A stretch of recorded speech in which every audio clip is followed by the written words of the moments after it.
Good evening, and welcome to Let's Talk with Lakshmi, a show about us, our people, our community, our culture, our experiences. And viewers, today is a very special day. Today we celebrate the life and the memory of a great soul, a great man, none other than Pandit Prakash Gossai.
Today, we are visiting another great man, none other than Atma Gossai. Atma is an engineer. He's also the cousin of Pandit Prakash Gossai.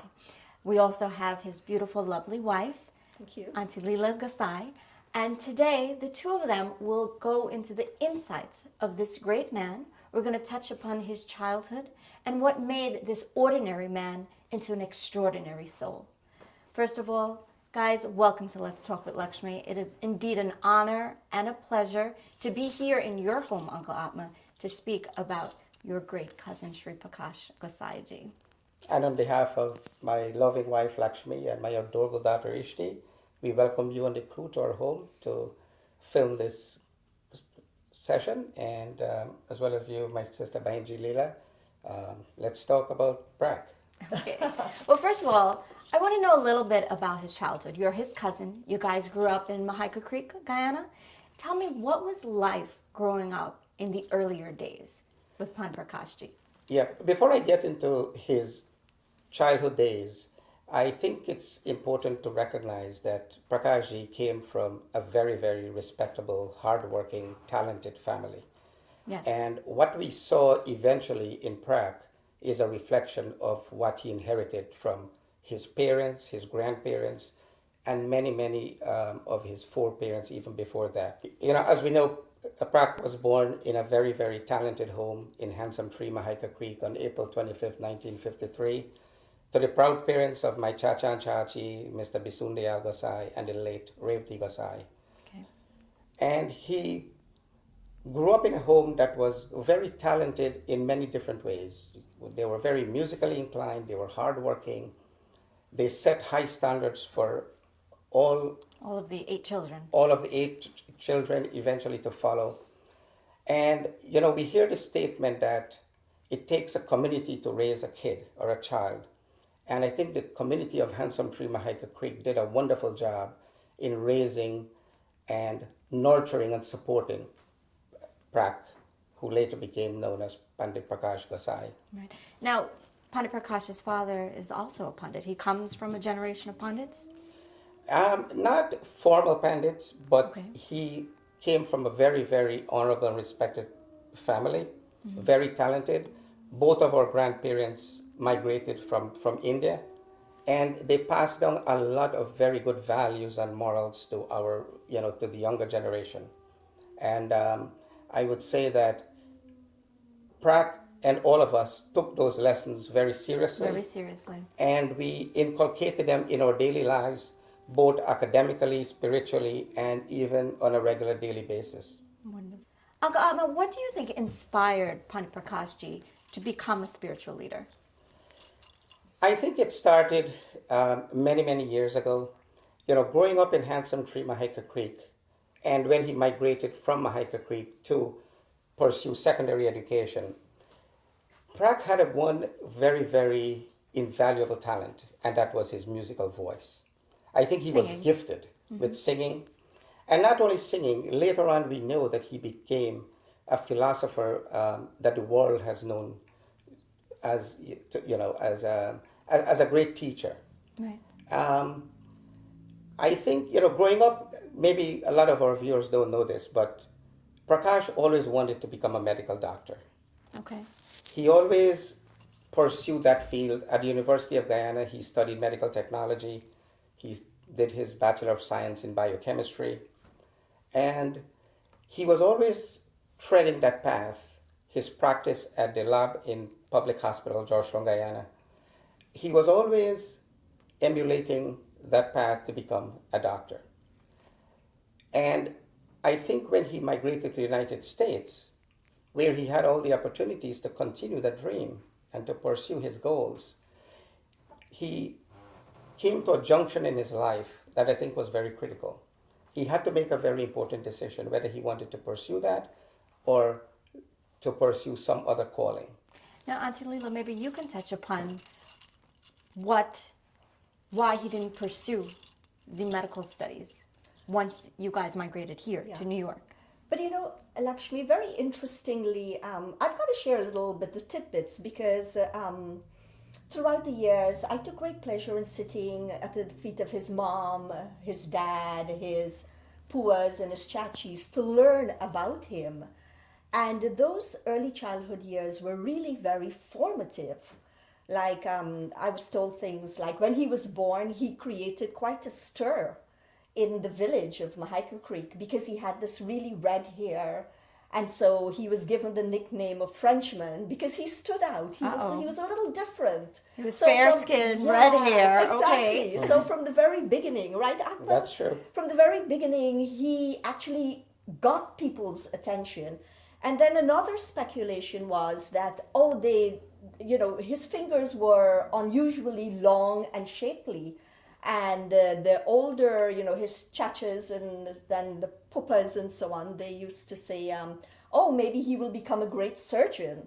Okay. So those years were very important. His grandfather also, both Atma's dad and Atma's grandfather, his father's father, and Prakash's Aja, they were very instrumental in the scholarship of the children. Like I was told that before the children started school for the term, they already knew the tables and, they were already prepared. They were already prepared. So the academics was a very, very important part. And stressed. It was stressed. And I have to say that, since Prakashji started elementary school, he was always first in his class, and I spoke to one of his very good friends from university. Of course, he excelled again. He was always at the top of his class Right. at university. And one of his friends said, Prakash just didn't want to do well. He just didn't want to have A's, but he wanted to be the best student. So, all these things Molded him into molded the man him that into he the is. person. Have you ever dreamed of becoming a dancer? Well, the Natya Tilakam Dance Company, an innovative dance school conveniently located in Richmond Hill, Queens, offers classes for all ages.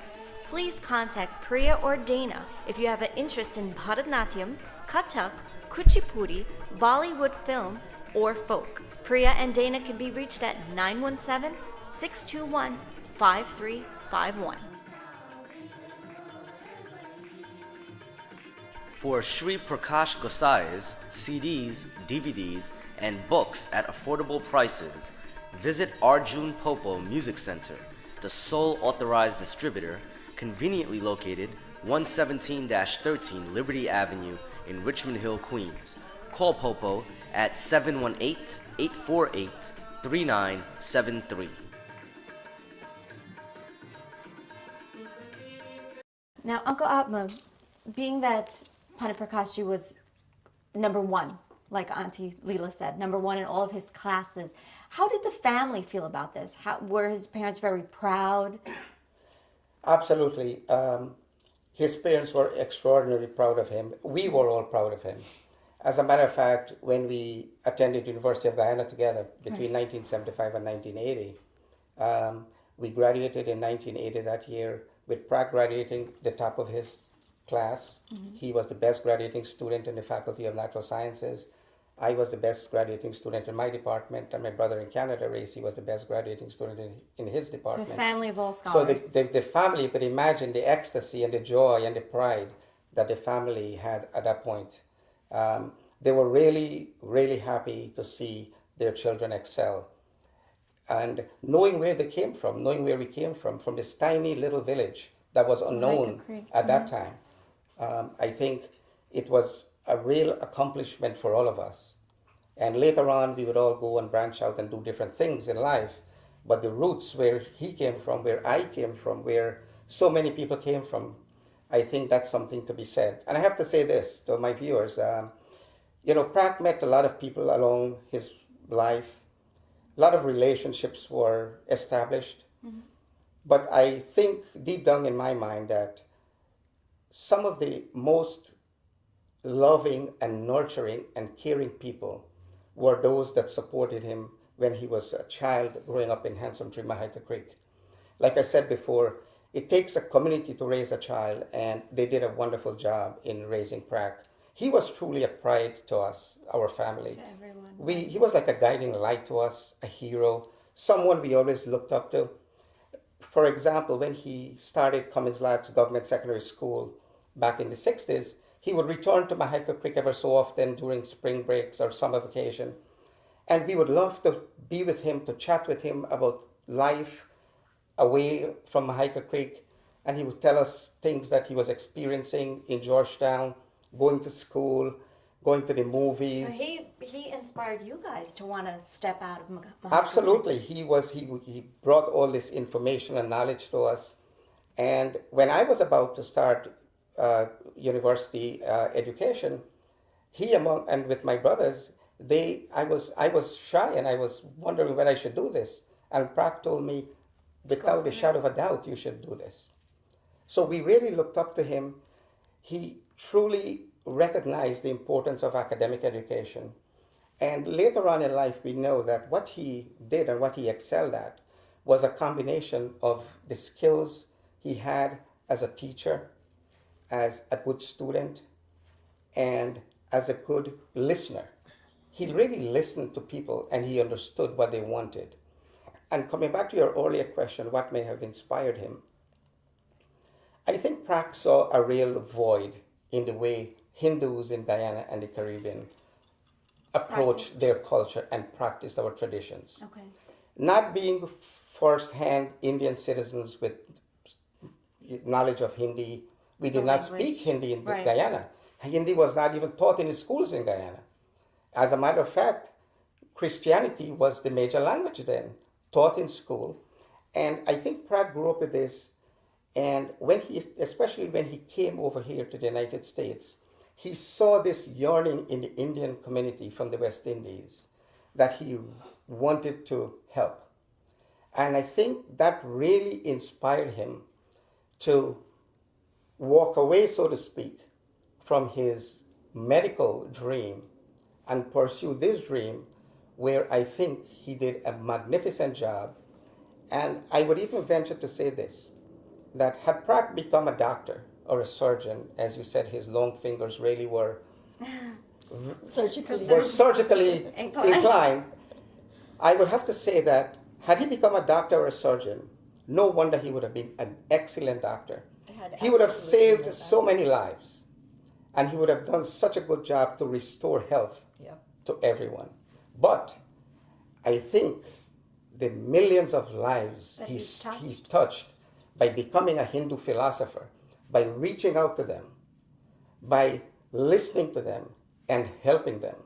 Today, millions of Hindus around the world, for them, Pratt is a household name. Yes. And I think he's probably changed more lives and touched more lives and brightened more homes as a Hindu philosopher than he would have as a surgeon. He has, and he still does. I know that Pandit Prakash Ji is also known as the Hindu Pope. I mean, I hear this all of the time, that he's the Hindu Pope. He's touched so many lives. Maybe not as a doctor, like you said, physically helping them, saving their lives, but helping them spiritually. And I think with God in your life, that is most important to us. Now, Auntie Leela, would you like to elaborate on anything that Uncle Atma just said? You know, again, Lakshmi, I like to go back to the beginning, to the source. And I was told in the stories that were told to me by Ma and my, Aja and all the chachis and so on, that Prakash's grandfather was, he was a very spiritual man. In addition to ensuring that his grandchildren were academically accomplished, he also would get up at 4 a.m. to begin his chanting. Mm-hmm. And if his prayers weren't heard in the little enclave in which they lived, people would think that he is ill, that, they didn't hear his prayer at 4 a.m. And so the household also was immersed in this spiritual life. I also heard that on full moon nights, everybody from the little village would gather outside and, they will chant the Ramayana under the full moon, which I think is a very beautiful thing. And so, we need to reflect on these stories, because even in my own life, a lot of my adult experiences, the person who I am as an adult is shaped by my childhood experiences, and you've got to give credit to those who go before. Now, Gibran says that if the universe finds you worthy, it will direct your course. And sure, the big plan was that, after he graduated, top of his class at university, the best medical technologist, he made breakthroughs at Central Medical Laboratory. The plan was that he was going off to medical school, but obviously, we plan our lives, but it doesn't just happen the way you plan it. Right. And in retrospect, sometimes you just have to go with the flow of the universe or divine intervention. Where it guides you, right? Yeah. So when we came here in 1983, we had no idea where life will take us. Now, when did you guys get married? We got married in 1975. Okay. Yeah. And we came here in 1983. In the years prior to coming here, from the time I met Prakash in Georgetown, we were both very involved with Gandhi Youth Organization, Dr. Balwant Singh, Pandit Ripudaman Prasad. Prakash in particular, he was a part of this whole religious scene in Guyana, and people from those days gravitated to him. And one of the difficult things for me when we got married was to share my space with so many other people vying for his attention. Right. And so he had this charismatic personality even back then. And people were just drawn to him. Yeah, and so when we came here, actually, things just happened.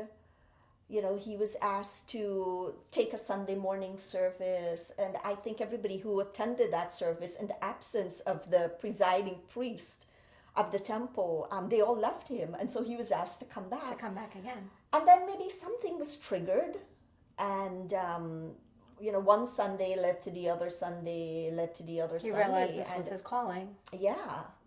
And, one of the things I admire in him is his scholarship. If he puts his hand on anything, he just excels. Whether it's sports, I've seen him play ping pong, and having not held that paddle. Do you guys play ping pong together? Yeah. A lot in school. And then home, I mean, yes. he would whip everybody. Even darts. When he played darts with the doctors in Georgetown, I've seen, he was the most accurate shot. So it didn't surprise me at all that, when he decided, gee, maybe, there is a need for me to sing the Ramayana, which was sung to him as a child, that he brought the scholarship into the whole, into what he was about to do. And, the rest is history. We know it all. So tell me a little bit about the man himself, not the man we know as a public spiritual leader. Tell our audiences something about Pandit Prakash on, let's say on our level, not this public figure, not this Hindu Pope figure, but as Pandit Prakash Ji, the man, the husband, the father, the friend, the cousin. Yeah. He was mortal. If he were the perfect man, he wouldn't have been here. So he was beset with the joys that we all experience in life. I remember one when I was going to the hospital to give birth to Preeti. Okay. And he was taking me in the car, and he said, well, I hope it's going to be a boy. Uh-oh. But, back then nobody did sonograms, so you really didn't know the gender of your child. And turned out to be a girl. And I think one of the brightest moments in being a father that really registered in my mind was one night, we were all crowded in the same bed, him, myself, and Preeti. And suddenly she woke up in the middle of the night. And he woke up too, and he looked at her, and she said, Papa? Aww. And he just swooned, So, that's one of the moments that really stand out, that really makes him very human. And he had fears like everybody else. There are funny stories I can tell. Once we were driving along down the road, and the car broke down for whatever reason. In Guyana. Or in No, Guyana? in Guyana. Okay. And so he got out and he opened the hood, and of course he's no mechanic, right? I mean, he's not a hands-on mechanic, carpenter kind of person. Okay. He's an academic person. Right? He is course. up here, intellectual.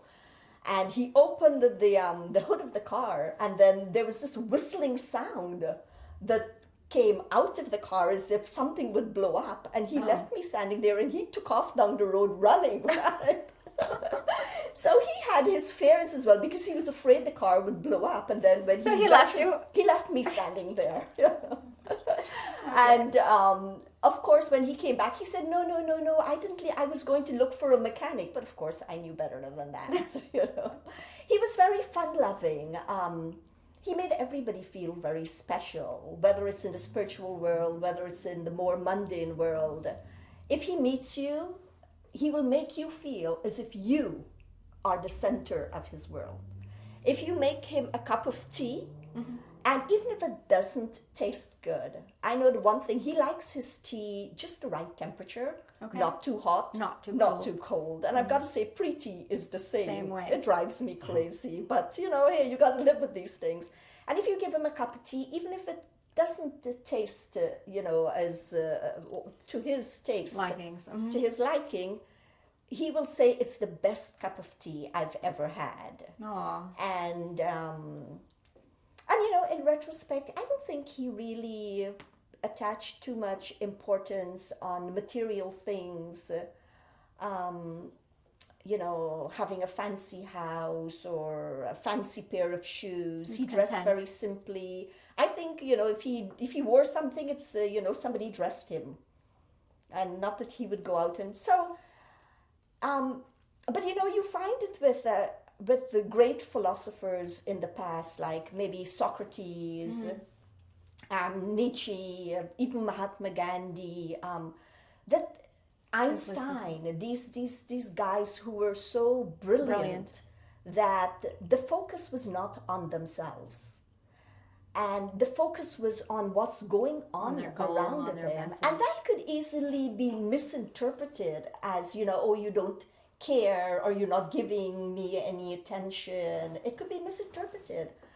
But life, I always say life is the greatest university, and that in this life we grow and we evolve from our experiences. And in retrospect, when you put all these factors together, then you can really understand him, truly understand him. He was a simple man, He was a simple man, yes. but yet touched so many lives. Yes, I would say definitely.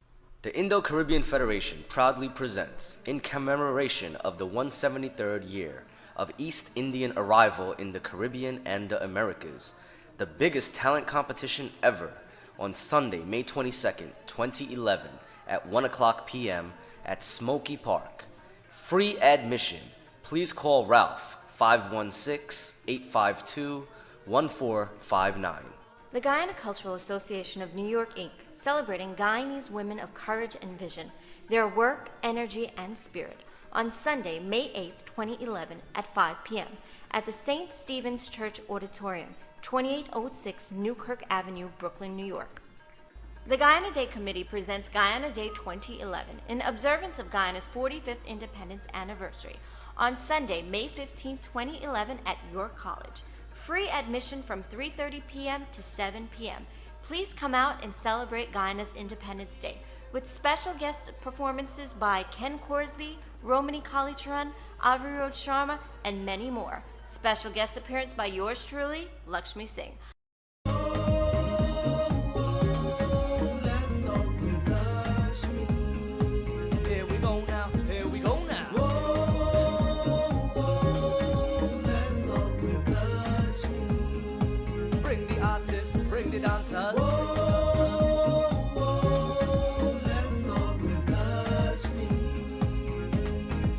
Again now.